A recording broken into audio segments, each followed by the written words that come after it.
जय हिंद दोस्तों, यशस्वी यात्रा चैनल पर आपका हार्दिक स्वागत है। चलिए शुरू करते हैं आज के द हिंदू न्यूज़पेपर एनालिसिस से। भारत के प्रधानमंत्री श्री नरेंद्र मोदी ने यूएस प्रेसिडेंट जो बाइडेन से मुलाकात की, बायलैटरल टॉक्स की, और इस टॉक्स के बाद में यूएस प्रेसिडेंट ने एक ट्वीट करके कहा कि यूनाइटेड स्टेट्स का partnership with India is stronger, closer and more dynamic than any time in the history. अभी मोदी जी यूनाइटेड स्टेट्स के अंदर है एक समिट लेवल मीटिंग के लिए, quadrilateral security dialogue quad group की। मोदी जी के अलावा वहाँ पे Australian prime minister Anthony Albanese और Japanese prime minister Fumio Kishida भी वहीं पर हैं। चलिए समझते हैं कि ये क्वाड क्या है।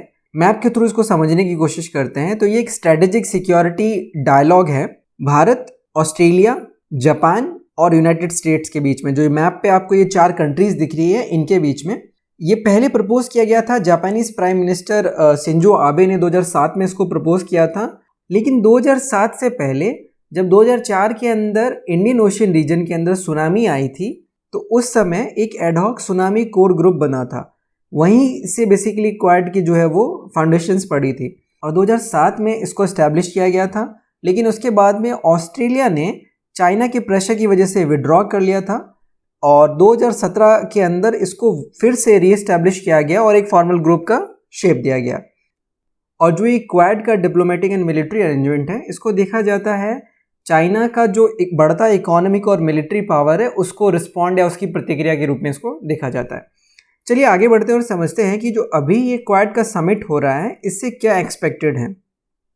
जो क्वाड का समिट है, इससे एक्सपेक्टेड है कि कोई अनाउंसमेंट आएगा, नया जॉइंट कोस्टल गार्ड एक्सरसाइज, और इंडियन कॉन्टेक्स्ट में हम बात करें तो मालाबार जॉइंट नेवल एक्सरसाइजेस के बारे में आपको पता होगा, जिसमें चारों कंट्रीज जो हैं वो कोस्ट गार्ड एक्सरसाइजेस करती हैं।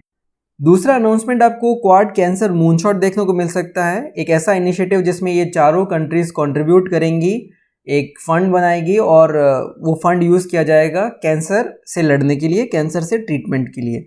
अनदर एक्सपेक्टेशन क्वाड फेलोशिप की है, जिसके अंदर साउथ ईस्ट एशियन कंट्रीज के स्टूडेंट को इंक्लूड किया जा सकता है। एक क्वाड लॉजिस्टिक नेटवर्क जो है उसको लॉन्च किया जा सकता है, जो इन कंट्रीज को अलाउ करेगा sharing of the cargo space on vessels and aircraft, अगर परिस्थितियां किसी ह्यूमैनिटेरियन एंड डिजास्टर रिलीफ के मिशंस की बनती हैं तो। और मैरीटाइम डोमेन अवेयरनेस के लिए जो इंडो पैसिफिक पार्टनरशिप है, उसका एक्सपेंशन हो सकता है कवर करने के लिए इंडियन ओशियन रीजन को, IOR को बेसिकली। कोई स्टैंड ले सकती है साउथ चाइना सी के ऊपर और with respect to North Korea also. दोस्तों बात करते हैं अगली खबर की।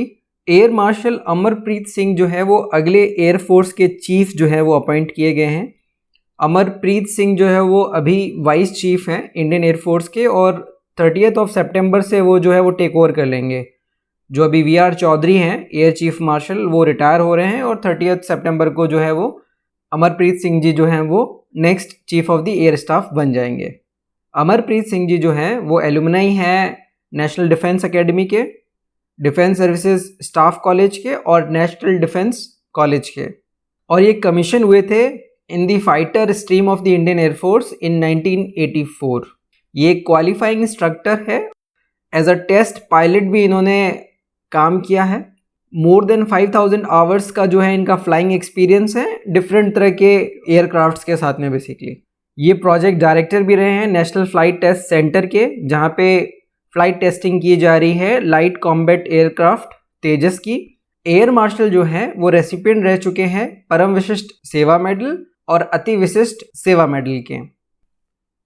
चलिए बात करते हैं अगली न्यूज़ की।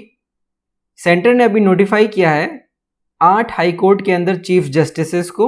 ये अपॉइंटमेंट्स आई हैं सुप्रीम कोर्ट की कॉलेजियम ने जब अमेंडमेंट्स किए थे अपने पिछले रिकमेंडेशंस में 11 जुलाई को, उसके बाद में। तो इसमें मद्रास हाई कोर्ट में जस्टिस KR श्रीराम को अपॉइंट किया गया है, केरला हाई कोर्ट में जस्टिस नितिन मधुकर जामदार को, दिल्ली में जस्टिस मनमोहन, हिमाचल प्रदेश में जस्टिस राजीव शक्दर, मध्य प्रदेश में जस्टिस सुरेश कुमार केत, जम्मू एंड कश्मीर एंड लद्दाख में जस्टिस ताशी रफ्तान, झारखंड में जस्टिस MS रामचंद्र राव और मेघालय के अंदर जस्टिस इंद्र प्रसन्ना मुखर्जी को।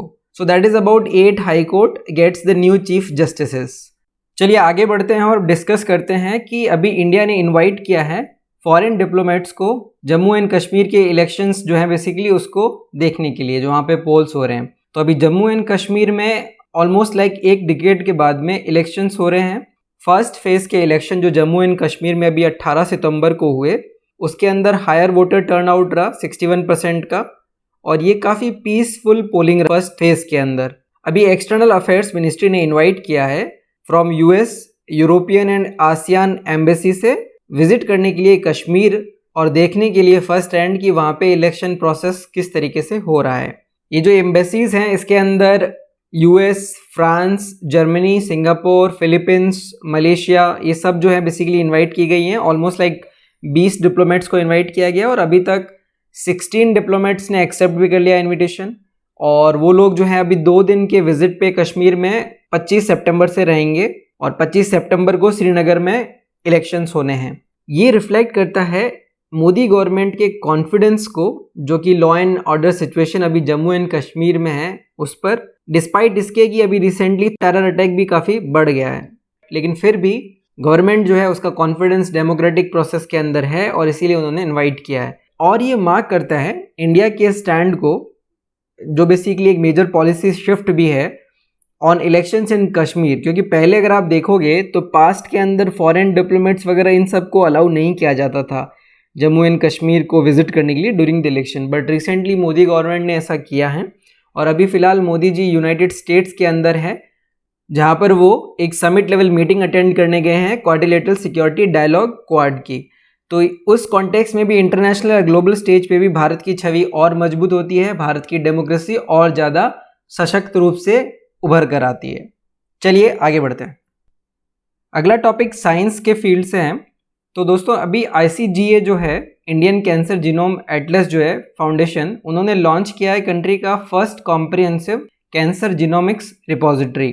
ये एक बहुत ही इंपॉर्टेंट और मेजर स्टेप है towards improving the understanding of genetic variations of cancer in the Indian population. और ICGA ने एक ऐसा पोर्टल लॉन्च किया है जो एक रिपोजिटरी की तरह काम करेगा, इंफॉर्मेशन का एक रिपोजिटरी रहेगा on multiple aspects of cancer. ये पोर्टल जो है वो इंडिया में इस तरह का एक पहला पोर्टल होगा और वो ऑफर करेगा डेटा जिसके अंदर DNA, RNA, प्रोटीन प्रोफाइल जो है ब्रेस्ट कैंसर पेशेंट्स की रहेंगी, साथ ही साथ उनका क्लिनिकल आउटकम्स भी रहेगा। हिस्टोरिकली अगर हम समझेंगे तो कैंसर ट्रीटमेंट जो भारत में होता है वो अभी तक बेस्ड रहा है वेस्टर्न जो डेटा सेट्स हैं, मतलब वेस्टर्न कंट्रीज़ के अंदर जितने कैंसर पेशेंट्स रहे उनका जो ट्रीटमेंट हुआ, उनके जो DNA, RNA profiles, protein profiles और उनका जो क्लिनिकल आउटकम्स रहा, उसके बेसिस पे हमारे यहाँ कैंसर ट्रीटमेंट्स हम करते आए हैं। लेकिन इंडियन पेशेंट्स में पाया जाने वाला कैंसर हो सकता है बहुत बार ऐसे केसेस के अंदर डिफर करता है from the at the molecular level from the cancer जो वेस्टर्न कंट्रीज़ में पेशेंट्स के अंदर पाया जाता है। तो इस तरह का रिपोजिटरी जो है वो इंसाइट्स प्रोवाइड करेगा, यूनिक इंडिया सेंट्रिक इंसाइट्स देगा ब्रेस्ट कैंसर के फील्ड के अंदर। और इस तरह की रिपोजिटरी बनाने से और डेटा शेयरिंग प्लेटफॉर्म बनाने से हम लोग अपने रिसर्चर्स को, क्लिनिशियंस को एंड इनोवेटर्स को एम्पावर कर रहे हैं, उनको इनकरेज कर रहे हैं कि वो कोलैबोरेट करें, एक्सप्लोर करें नए फ्रंटियर्स और ट्रांसफॉर्मेटिव ब्रेक थ्रूज जो हैं वो कैंसर ट्रीटमेंट के अंदर उसको लीड करें। और ये प्रमोट करेगा ethical sharing and collaboration in cancer research. तो कैंसर रिसर्च पे एक बहुत बड़ा कदम है। और ये जो पोर्टल लॉन्च किया जा रहा है ये कहीं ना कहीं इंस्पायर्ड है TCGA से, जो US based cancer genome Atlas है TCGA, जिसको 2006 में लॉन्च किया गया था। और ये मेजर कैंसर जीनोम प्रोग्राम है US के अंदर, और इसके अंदर ऑलमोस्ट लाइक 20,000 प्राइमरी कैंसर्स को जो है वो कैरेक्टराइज किया गया है। तो उससे ये इंस्पायर्ड है। जिस तरीके से US के अंदर TCGA रिसर्चर्स को कोलैबोरेट करने के लिए इंस्पायर करता है, उसी तरीके से ये प्लेटफॉर्म भी इंडिया के अंदर कैंसर रिसर्च में एक रिमार्केबल स्टेप साबित होगा। और जब ब्रेस्ट कैंसर सबसे लीडिंग कॉज बन चुका है ग्लोबली कैंसर इंसिडेंस का, लंग कैंसर को भी सरपास जिसने कर दिया है, उससे लड़ने के लिए ये प्लेटफॉर्म बहुत ही सिग्निफिकेंट साबित होगा। चलिए बात करते हैं अगली खबर की, that is what is the Nipah protocol in Kerala. So Nipah protocol में किस तरीके से केरला ने रिस्पॉन्ड किया है जब मल्लपुरम का एक केस सामने आया, और किस तरीके से ये निपा जो वायरस है, डेडली जूनोटिक वायरस है, वो किस तरीके से बेसिकली फैलता है and what are the restrictions जिसको फॉलो करने होते हैं अगर कोई पेशेंट डायग्नोस होता है निपा से, and who all are at the risk of contracting the virus. चलिए समझते हैं अब तक की पूरी कहानी निपा वायरस की। तो अभी 14 सितंबर को एक नया निपा केस सामने आया मल्लपुरम के अंदर, जिसमें बेंगलुरु में पढ़ने वाले एक 24 साल के यंग लड़के की डेथ हो जाती है MES मेडिकल कॉलेज हॉस्पिटल में। और जब इसके सैंपल को national institute of virology NIV Pune भेजा गया, तब पाया गया कि वो लड़का जो था वो निपा पॉजिटिव था। चलिए समझते हैं कि निपा वायरस होता क्या है। चमगादड़ या जो बैट्स होते हैं उनको कंसिडर किया जाता है as the carriers of the Nipah virus, और इनका प्राइमरी पाथवे जो होता है ट्रांसमिशन का बैट्स से ह्यूमन बींग्स के अंदर, फ्रॉम बैट्स टू पीपल, ये थ्रू होता है contamination of the fruits eaten by the bats with subsequent consumption by the humans. जो फ्रूट्स हैं जिनको बैट्स या चमगादड़ ने खाया है, अगर उसको ह्यूमन बींग्स कंज्यूम कर लेते हैं तो ये वायरस चमगादड़ या बैट से ह्यूमन बींग्स में ट्रांसमिट हो जाता है। और ये जो वायरस है उसके बाद में फर्दर ट्रांसमिट हो सकता है कंटामिनेटेड फूड या फिर डायरेक्टली ह्यूमन टू ह्यूमन में भी। हेल्थ केयर वर्कर्स या फिर जो इन्फेक्टेड पर्सन है उसके फ्रेंड्स फैमिली मेम्बर्स जो हैं वो हाई रिस्क पे होते हैं। चलिए आगे समझते हैं कि ये निपा प्रोटोकॉल है क्या और what followed the positive test. Positive test एक बार आने के बाद में उसके बाद में क्या प्रोसेस जो है वो स्टेट ने या फिर हेल्थ डिपार्टमेंट ने अडॉप्ट किया। तो हेल्थ डिपार्टमेंट ने सबसे पहले निपा प्रोटोकॉल को अडॉप्ट किया। उन्होंने 16 कमिटीज़ बनाई बेसिकली एज पर जो स्टैंडिंग ऑपरेटिंग प्रोसीजर है फॉर निपा उसके अकॉर्डिंगली, और उन्होंने आइडेंटिफिकेशन स्टार्ट किया for of all the people जो बेसिकली क्लोज कॉन्टैक्ट में आए थे विक्टिम के। सोशल मूवमेंट्स पे रिस्ट्रिक्शंस लगा दिए गए और फेस मास्क जो है वो मैंडेटरी कर दिए गए in Malappuram district. So that is the whole protocol which basically health department people followed. और केरला की निपा केस हिस्ट्री को अभी तक अगर समझते हैं तो ये 6th निपा वायरस स्पिलओवर था केरला में सिंस जब ये पहली बार डिटेक्ट हुआ था 2018 में, और अब तक 22 लोगों की जान जा चुकी है केरला के अंदर निपा वायरस की वजह से।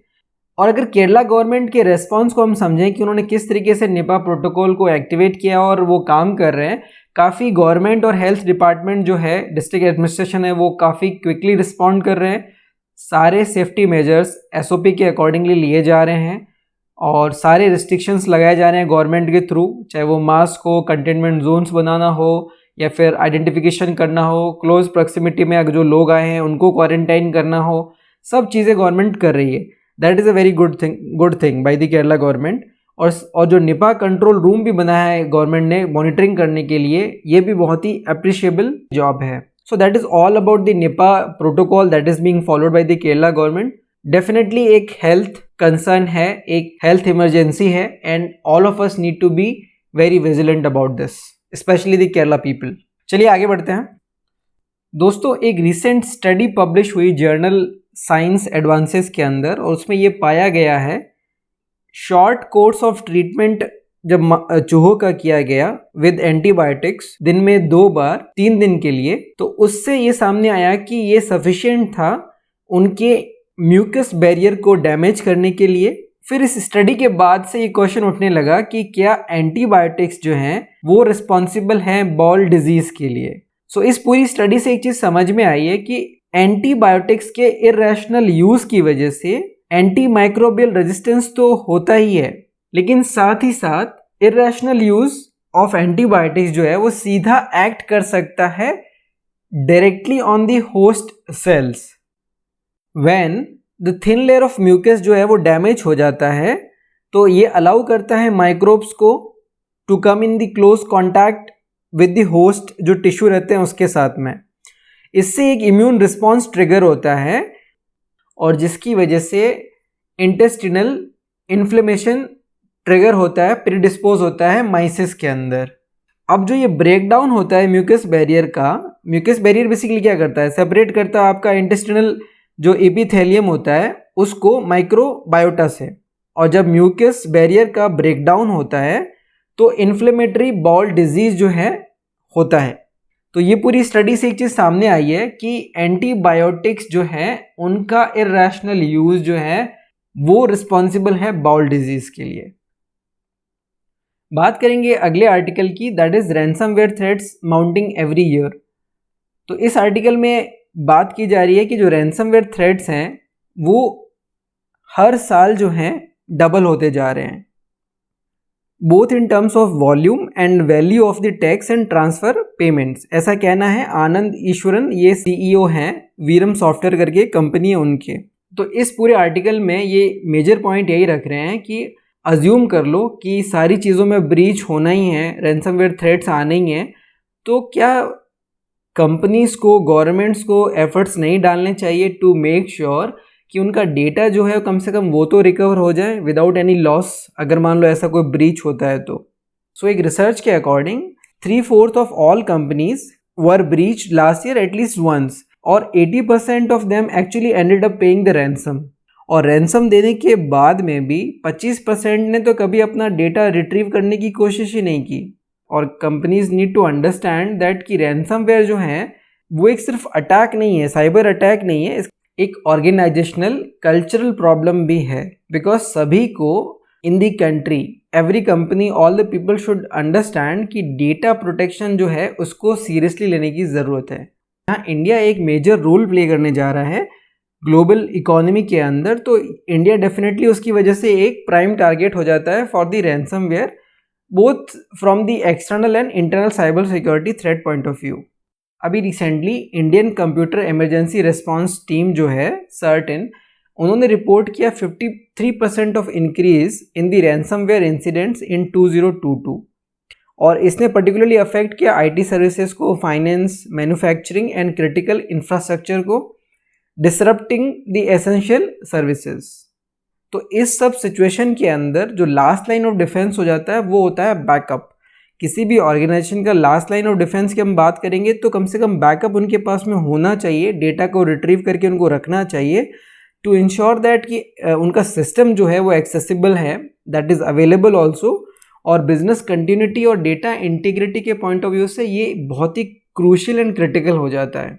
ठीक है, और इस पूरे कॉन्टेक्स्ट में रैंसमवेयर थ्रेट का जो कॉन्टेक्स्ट है उसमें digital personal data protection act जो 2023 है वो बहुत ही इंपॉर्टेंट हो जाता है, बिकॉज इसने इंट्रोड्यूस किए हैं काफ़ी stringent data protection major for the public and the private entities, और इससे इंडिया का साइबर रेजिलियंस को इन्हेंस करने में काफ़ी हेल्प होगी। So that's all in this article. So दोस्तों, आज के द हिंदू न्यूज़पेपर एनालिसिस में इतना ही। अगर आपको कंटेंट यूज़फुल लगा हो तो वीडियो को प्लीज़ लाइक कर दीजिए और चैनल को सब्सक्राइब कर लीजिए। आपका एक सब्सक्रिप्शन और लाइक मुझे बहुत मोटिवेट करेगा और ज़्यादा वीडियो बनाने के लिए। Thank you. जय हिंद।